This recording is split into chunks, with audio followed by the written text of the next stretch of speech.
Ito magkakatotoo na yung mga sinasabi natin.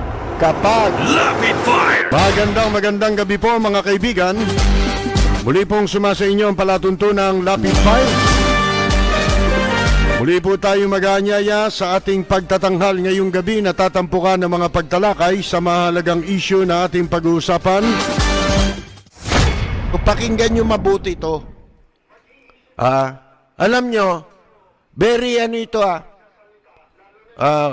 kumbaga fluid yan. Sabi ko sa inyo yung samahan na yan, di magtatagal yan di ba?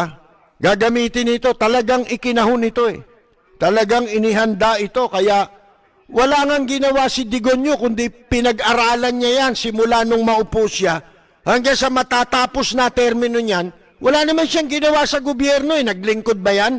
Yung gobyerno naglingkod sa kanya sa loob ng 6 na taon. Hindi naglingkod yan. Tayo ang naglingkod sa kanila. Yung gobyerno ang naglingkod sa kanila. Baliktad mga kaibigan Di ba dapat maglilingkod sila sa gobyerno? Baliktad. Ngayon, ito magkakatotoo na yung mga sinasabi natin. Kapag hindi naibigay nitong si Bongbong Marcos ang lahat ng kailangan o hinihingi nitong pangkat na yan ni Digongyo. Pakinggan nyo to. Ngayon medyo shaky itong relasyon ng Marcos at Duterte.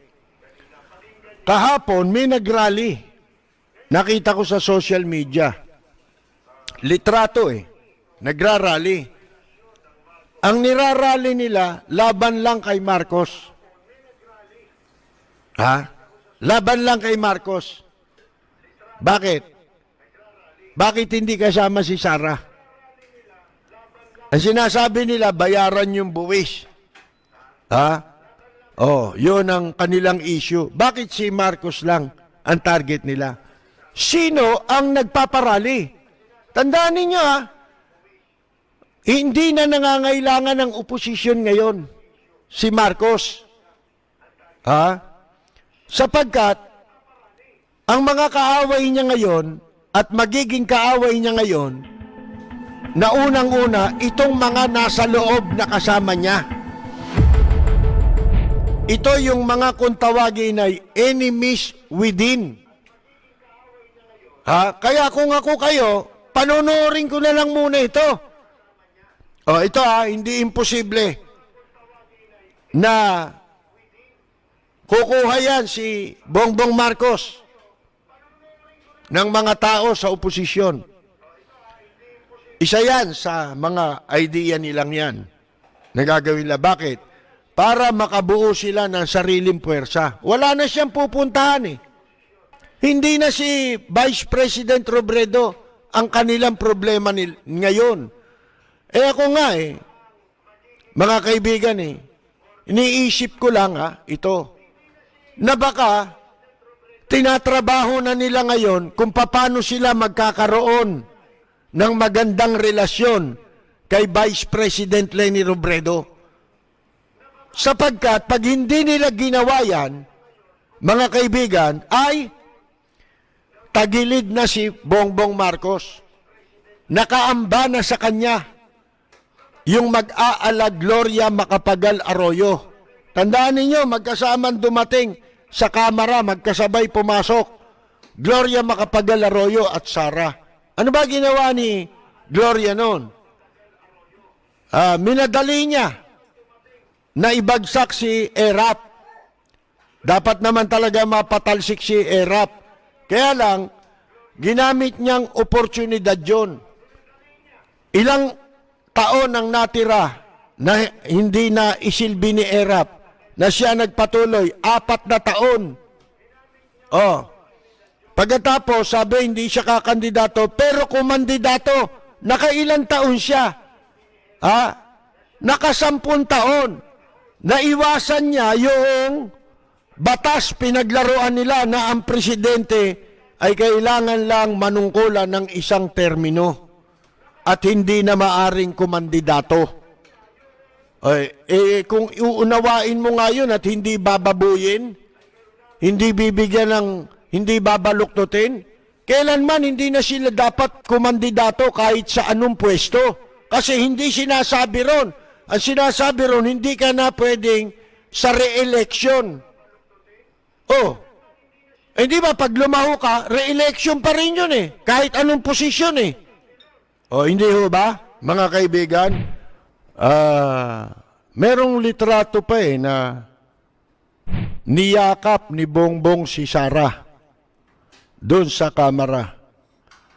Pero pinakikita rin sa litrato na hindi yumayakap si Sara. Di ba ano yun? Customary yun, yung niyakap ka, yayakapin mo, di ba? Lalo na parang ano yun eh. Yakap ng tagumpay nila, di ba? Pero hindi, mga kaibigan, parang pilit na pilit si Sara, tsaka hindi mababaka sa muka na masaya siya. Hindi ba? Hindi siya ginawang defense, secretary. Doon pa lang makikita na ninyo. Ngayon, ito, may plano yan. Gusto nila na wag matahimik ang kaluluwa ni Bongbong Marcos para mapasunod sa gusto nila. Ito pa namang si Bongbong Marcos, makikita ninyo ngayon, nagbabago ng tenor. Pero ito lang ang dapat tandaan ng kampo ni Marcos. Huwag kayong pakakasiguro at magiging masyadong tiwala at wala rin kayo dapat na ipagyabang. Lalo na yung mga tao ninyong sabit. Sabit lang yung mga hinduropot na yan eh. Yung mga itinatalaga ninyo sa pwesto. Sapagkat delikado ka. Hindi lamang pagka yan, ginamitan ka na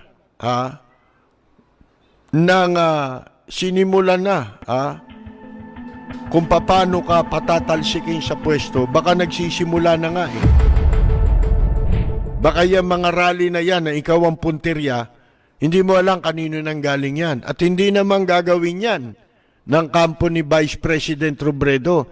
Itong mga troll, ang magiging trabaho ngayon yan, pagsabungin kayo ni Vice President Leni Robredo hanggang magagawa nila. Kaya lahat ng paninira labang kay Vice President Robredo, kahit hindi siya ang lumalabas na nanalo dito sa resulta ng COMELEC, mga kaibigan, tuloy pa rin. Di ba? Bakit nila ginagawa yan?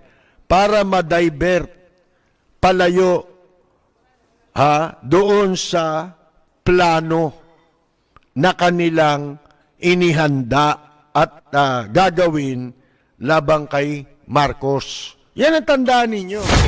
Ito po si Percy Lapid. Maraming salamat at magandang gabi ng lagim, Trixie Angeles. Nagmamahal sa'yo.